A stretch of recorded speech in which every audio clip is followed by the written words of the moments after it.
Hey guys, welcome to my studio. So today I am painting a repaint of something that I did a few years ago digitally, and I talked a lot about digital versus traditional and my feelings on it in the last video, so I'm not really going to get into it here, but I decided to do this painting traditionally, and I used watercolor, and then I go in with a little bit of gouache and colored pencil to finish it off. So first I used this incredibly gloopy masking fluid that from Winsor and Newton that I've had for years, and I don't know if I'm applying it correctly, and I also am not sure if it's just old or if there's a way to prevent like bubbles, because when I take it off later in the video it doesn't completely mask everything. So yeah, I'm not sure. I might try a different brand next time. But it works enough. I was able to fix issues that I had with it with gouache, and then later scan it in digitally and just clean up any extra stuff.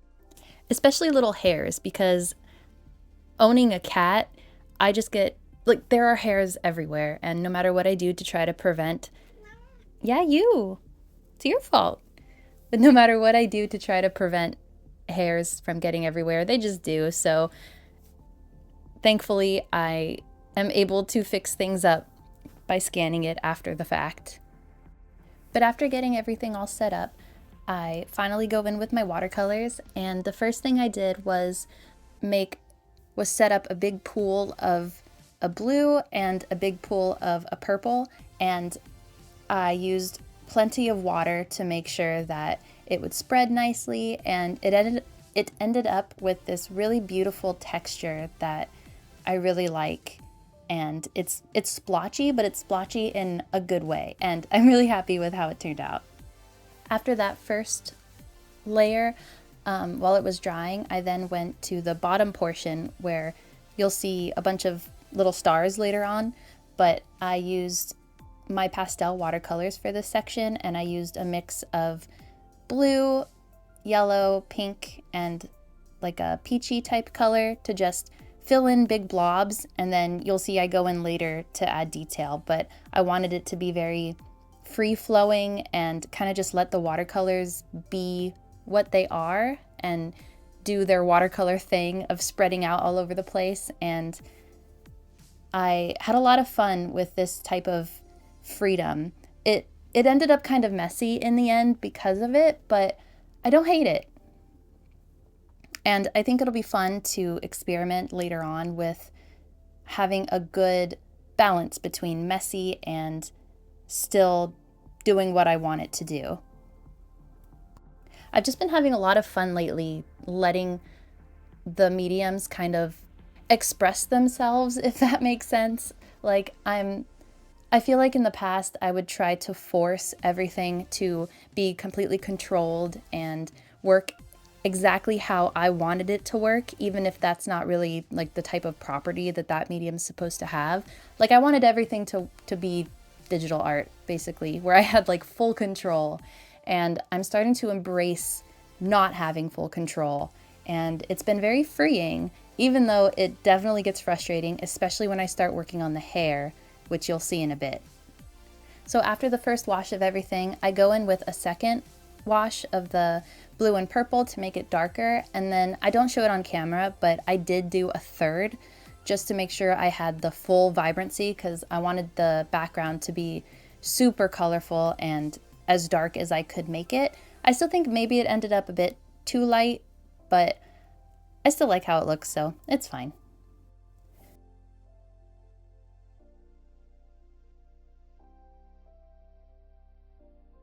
I think working on the character, which is Caran, she's supposed to be my avatar, and this piece in general represents me and my kid, and being very happy and thankful that this star that I have of my own, basically that I got the one that I was supposed to have. I don't know if that makes sense. Maybe it does if you're a parent, but I just wanted to express those feelings through my artwork. So I had a lot of fun working on the character because she represents me, and my feelings. And so it was fun working on all the details, and the lighting was also really interesting. I enjoyed doing a very strong light source on the character. I think maybe in general I could have made the piece darker overall in the background so that she stood out more. So maybe for the next time I can keep that in mind. But I do like how it looks with her holding the star, which I made a bunch of different colors to be kind of pretty and rainbow and stand out. And then around her, there's like a big, like the star is glowing and emitting a light source, and then everything gets darker around her except for near the bottom, which is where like the big cauldron of stars is. I was definitely inspired by Sailor Moon. If you've seen Sailor Moon Cosmos or read the 5th arc of the manga, in the manga, like at the end, there's this like star cauldron where every star is born from and every star dies and goes back into the cauldron in like a never-ending reincarnation cycle. And I think that is super beautiful. And ever since I first read that when I was like, I don't know, 13 or 14, it's just been stuck in my head. So I wanted to kind of recreate that concept in this piece.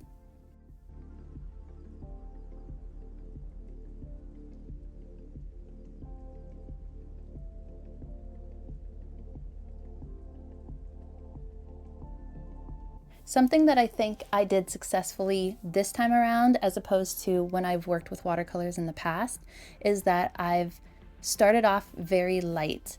And before I would try to go like full, not opacity, but like the full hue of the color, like full pigmentation is what I'm trying to say. And like with one wash, just make it as pigmented as possible. And that's just not how watercolors work. Like you can do that with gouache, you can do that with acrylics, you can do that with colored pencil, a bunch of other mediums, but I don't think that is where watercolors shine the best. I think they shine the best when you use their transparency to build up layers.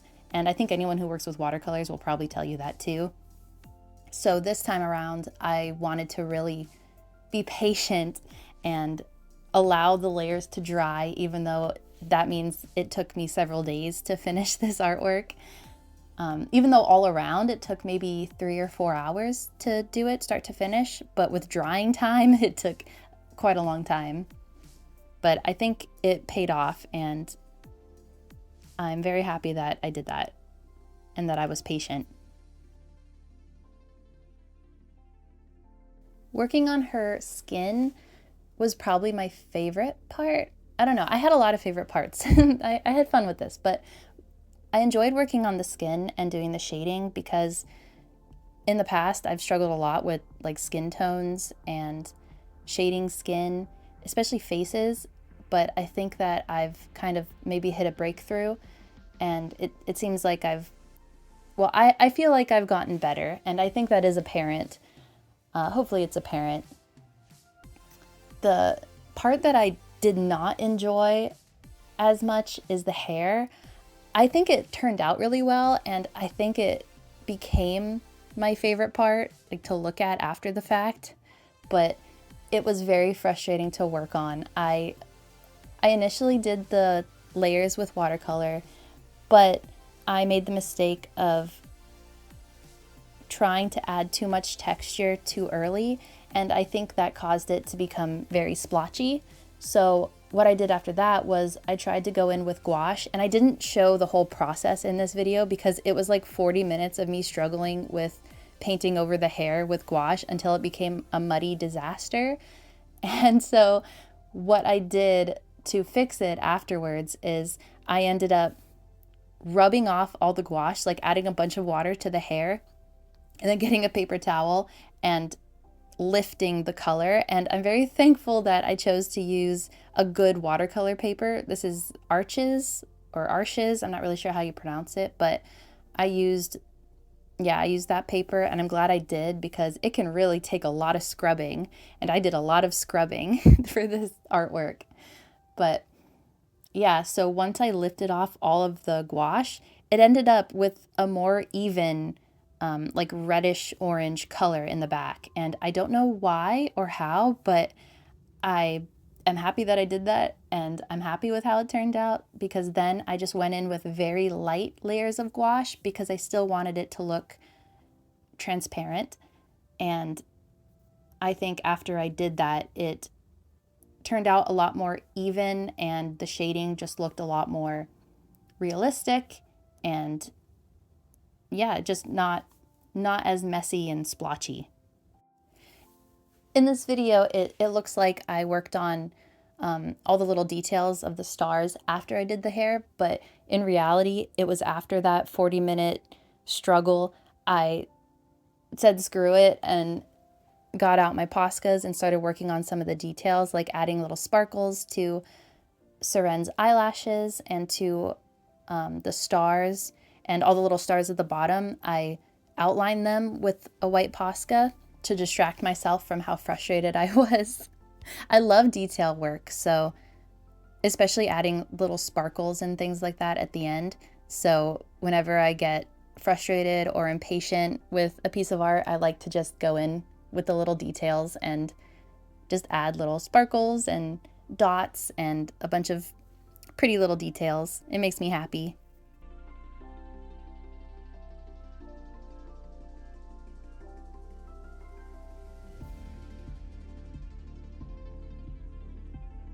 I kind of consider this piece a breakthrough piece.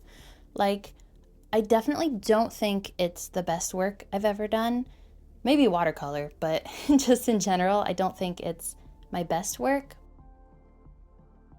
But I learned a lot in doing this. I learned some new techniques with watercolor and gouache and colored pencil that I hadn't done before.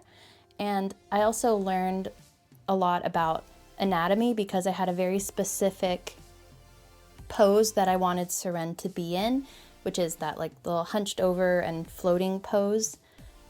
So I did a lot of studying to figure out how to draw that specific pose. And I also focused a lot on the lighting. And although it's not perfect, I did learn a lot. And I think that I can use this knowledge in more of my pieces going forward. So it was really cool to be able to do this piece that I've been wanting to redo for a while and learn new things from it that I can apply to other pieces.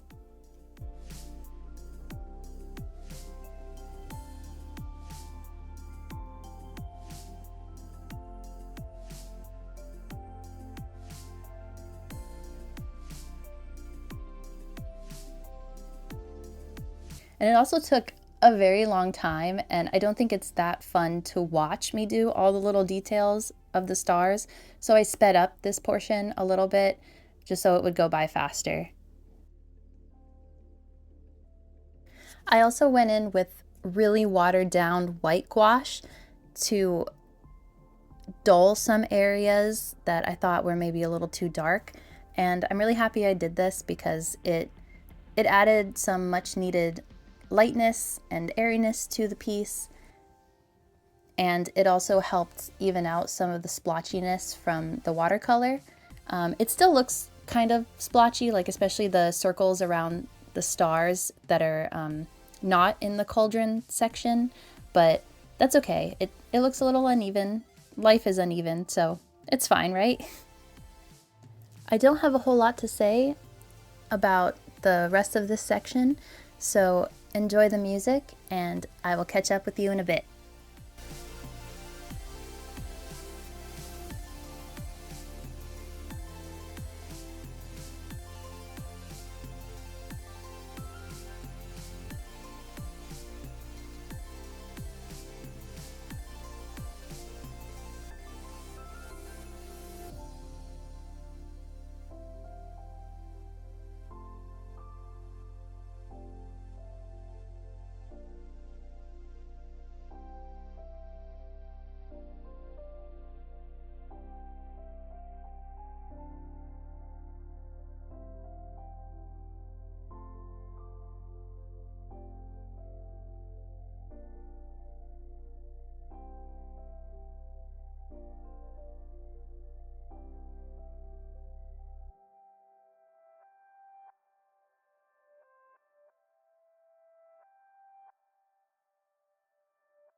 So finally, after finishing up the gouache and the Poscas and obviously the watercolors, I wasn't sure exactly what I was going to do with this piece. Like, I wasn't sure if it was going to be fully watercolor or watercolor plus gouache only, or the trio of watercolor, gouache, and colored pencils, which I do quite often.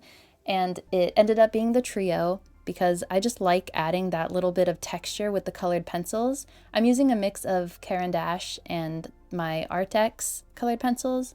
I do prefer the Caran D'ache ones because they're just really pigmented and nice to work with, but I don't have that many colors, especially pastel colors, so I had to grab some of my Arrtx pastel colored pencils to do like the area with the stars, which was my favorite area to work on with the colored pencils. I also went in with a white colored pencil, which I had never really used before, so I wasn't sure how it would look, but I really liked using it, and I'm definitely going to use it for more things in the future.